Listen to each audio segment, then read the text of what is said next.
foi. Esse é João Bosco trazendo pra gente Corsário. Não sei porque que eu escolhi, mas fala de Espanha, Granadas de Espanha, e fala de mensagens de alto mar para a terra numa garrafa. É um pouco o desafio de quem faz arte, ou seja, falar com a multidão tentando achar o indivíduo. Então, pena que você no YouTube não consegue acompanhar a canção por uma questão de direitos autorais. Mas nós ouvimos Corsário com João Bosco, é uma maravilha. Voltamos agora para falar de literatura, dos romances do nosso convidado Vitorino Neves. Sonhos Perdidos é o primeiro, depois Breves Encontros, e depois Que Vida Margarida. E ele vai falar para a gente sobre cada um deles, e vamos ver que maravilha, que delícia que é cada história dessa. Como é que surgiu essas ideias? Ou seja, ali os três são ficção. Uma ficção, não ficção. Ora bem. Acontece que o meu problema foi, em relação às letras, o meu problema foi que eu tive uma profissão técnica, que nos joga muito com a literatura. Mas pronto, mas independente disso, eu gostava muito de cinema, e gosto mesmo, já vi mais cinema. Aliás, quando falamos até no elétrico, chamado Desejo, o bonde chamado Desejo, o elétrico. Quando falamos disso, portanto, eu conheço bem os filmes, conheço cinema, da história de cinema, e gostava muito de cinema e escrevi sobre cinema em jornais. E depois, já que estava a escrever sobre cinema, pediram-me também para escrever artigos, e eu então escrevia pequeninos artigos, etc. Depois, quando já estava numa fase quase de reformado, como é que se diz no Brasil, não é?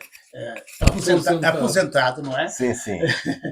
Quando já estava nessa fase, comecei a pensar em escrever. Primeiro escrevi um pequenino livro, que foi para deixar para a família toda, com nós, eu e minha mulher, nós somos nós dois. Então esse não está entre os 8. A nossa história. Esse não está entre os 8. Não, são 3 romances e 5 participações. Este é o particular. Foi só para casa, é para deixar para a família, que é a nossa história. Sim.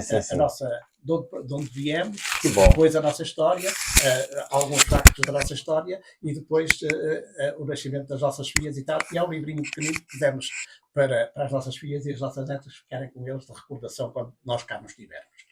Entretanto, depois de escrever esse livro, eu achei que devia avançar para escrever.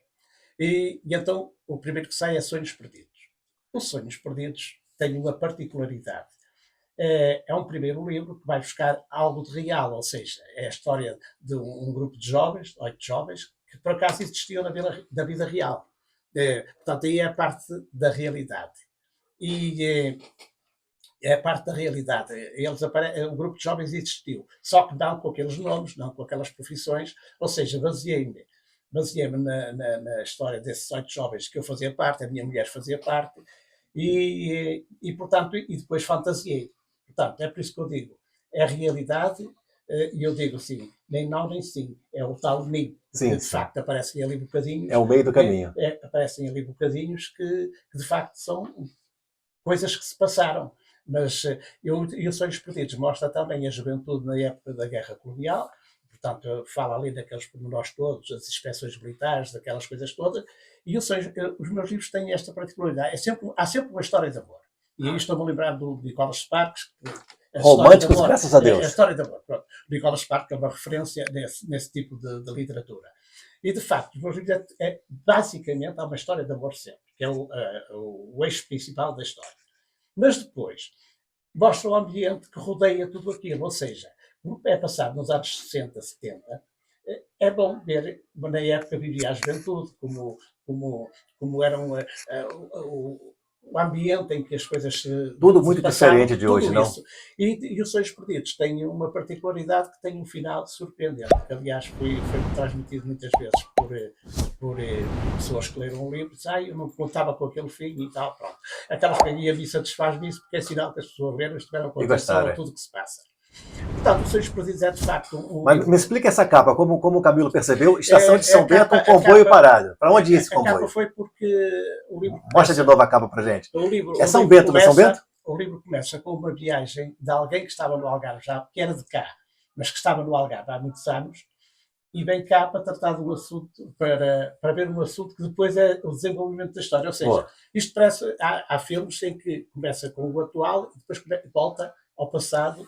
Isto é quase como um filme. Pronto, se calhar a minha veia de cinema puxou um bocadinho a isso, porque porque a história começa com a vinda de um homem já maduro, muito maduro, já com 60 anos, e que vem para determinado, eu não queria contar, porque qualquer leitor que depois que vai ler não dá tem interesse. Sem spoiler. Ele vem para determinada... Tá, chega ao Porto, já não ia há muito tempo ao Porto, faz uma viagem aqui no Porto, para as ruas principais, aliás, demonstrou isso ali, vai à foto, até que diz vamos para Valongo, já não está, vai para Valongo. Chega a Valongo, então, e aqui o Romanço para e começa, e volta aos anos 60. Então, nos anos 60 vai contando a história daquele grupinho, dos amores entre o grupinho, e aquela coisa toda, a guerra colonial pelo meio, em que há um que vem... com problemas teve uma mina que rebentou, ficou com a perna traumas de guerra. Aqueles traumas da guerra colonial, e depois aqueles amores, dois amores desencontrados, pronto, que depois a parte final, quando ele chegava longo, vai ter uma surpresa muito grande, e pronto, e depois eu não queria contar o resto, não te conto nada. Não tinha interesse a alguém que venha a ver. Exato. E o segundo, depois, os breves encontros. Cadê a capa? Os breves encontros têm uma capa, podem ver. Palácio de Cristal. É o Palácio de Cristal, belíssimo. Um casal de namoradinhos. E porquê? Porque na minha época os casais iam muito para o Palácio. Hoje estão mais à vontade, mas iam até o Palácio de Cristal. Porque lá era para se esconder dos pais? Esconder um bocadinho, dar uns safadinho. Aquelas coisinhas que se faziam, não é? Dona Vânia, sabia disso, Dona Vânia? E, portanto, a história passa assim. E o Breves Encontros é talvez o livro que eu tenho mais amoroso, em que o amor está mais presente. Porque é uma história de um rapazinho mais pobre que vai conhecer a filha do dono da fábrica onde trabalha. O dono vai fazer uma série de coisas, depois mete-se o 25 de Abril por meio, a filha tem o pai que põe-a a estudar em Lisboa para que ela se afastasse do rapaz. O pai era também na fábrica, também não era um bom patrão, era um mau patrão. E, tanto que depois do 25 de Abril tem problemas com os funcionários e tal, e até com a própria filha, que a filha emancipa-se, e depois tem ali uma parte que é muito boa, que é uma discussão dela com o pai, que é uma discussão entre o antes e o pós 25 de Abril, não é? E pronto, mas é um livro em que o amor está mais...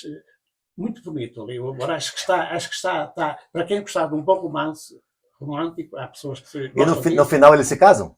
Não, o final não tem como o outro no final. Não conte. Não tem, só que acho que é um livro muito bonito, porque é simples, e a minha escrita é simples.